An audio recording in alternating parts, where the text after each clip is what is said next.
मैं तो हर कोई मुझसे कहता है कि अरे संभल की न्यूज बोले हम तो भुक्तभोगी हैं इसके, हम तो मम्मी से चिपटे बैठे रहते थे। हिंदुओं की तरफ तो देखा भी नहीं जाता था, उनके साथ अगर कुछ हो जाए तो उसका भी ध्यान नहीं किया जाता था। 78 और 80 के करीब बलवे हुए हैं, उसके पश्चात बहुत ज्यादा इन लोगों की हरकतें बढ़ गई।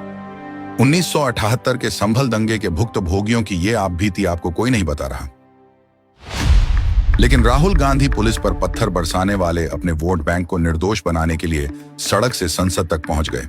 खैर, 1978 दंगे की उस काली रात की कहानी की पोल तब खुली जब 46 साल बाद संभल के उस हनुमान मंदिर को खोला गया और उसमें पूजा अर्चना की गई, जिसे 46 साल पहले 1978 में ही हिंदू नरसंहार के बाद बंद कर दिया गया था। वैसे तो आजादी के बाद से संभल में छोटे बड़े 15 दंगे हुए, जिसमें 209 हिंदुओं की मौत हुई। इनमें सबसे बड़ा दंगा था 1978 का, जिसमें 184 बेकसूर हिंदुओं को जिंदा जला दिया गया और दूसरी तरफ की आबादी को खरोच तक नहीं आई। एक तरह से कहें तो वह दंगा हिंदुओं का एक तरफा कत्लेआम था। संभल हिंदुओं के लिए सबक। दिल्ली के 150 किलोमीटर दूर उत्तर प्रदेश में पड़ने वाला संभल, जिससे हिंदू सबक ले सकते हैं। आज ये जिस वजह से चर्चा में है, कम से कम हिंदू संभल को भविष्य का आईना मानकर देख सकते हैं। आजादी के समय संभल में 55% समुदाय विशेष और 45% हिंदू थे। 2011 तक आते आते ये रेशियो घटकर 80 से 20 रह गया, यानी 80% समुदाय विशेष और हिंदू घटकर 20 पर आ गए। और अब तो हिंदू 10 से 15% ही बचे हैं। आंकड़े गवाही दे रहे कि संभल में एक खास वर्ग फला फूला और हिंदू घटते चले गए। कहां गए वो सारे हिंदू? 1978 के बाद 2 दशक तक कांग्रेस की सरकारें थीं। क्यों कांग्रेस ने इसे और घटने दिया? 1978 के बाद 2 बार यूपी में कांग्रेसी सीएम, 3 बार मुलायम यादव, 5 साल अखिलेश यादव की सरकारें आईं और उन्हें पता कैसे नहीं चला कि संभल के मंदिर को ढकने के लिए दीवार बना दी गई।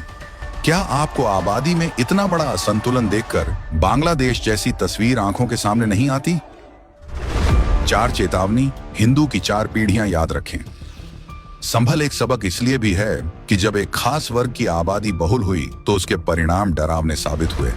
पहले कोर्ट के आदेश की अवमानना, क्योंकि संभल की शाही जामा मस्जिद में सर्वे का आदेश कोर्ट ने दिया था, लेकिन दंगाइयों ने बिना किसी डर भय के प्रशासन पुलिस पर न सिर्फ पत्थर बरसाए बल्कि सर्वे टीम को भी निशाना बनाया।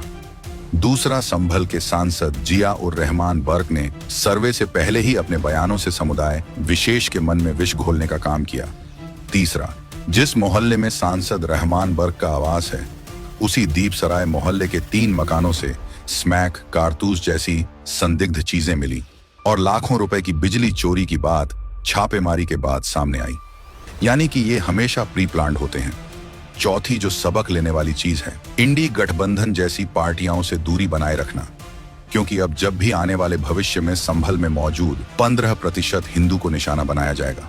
राहुल गांधी ने साफ कर दिया वो किसके साथ खड़े रहेंगे, चाहे वो नूह हो या झारखंड। ये आबादी असंतुलन वाला वायरस तेजी से फैल रहा है और एक डेटा के मुताबिक भारत के 797 जिलों में से 200 जिलों की डेमोग्राफी तो पहले ही बदल चुकी है।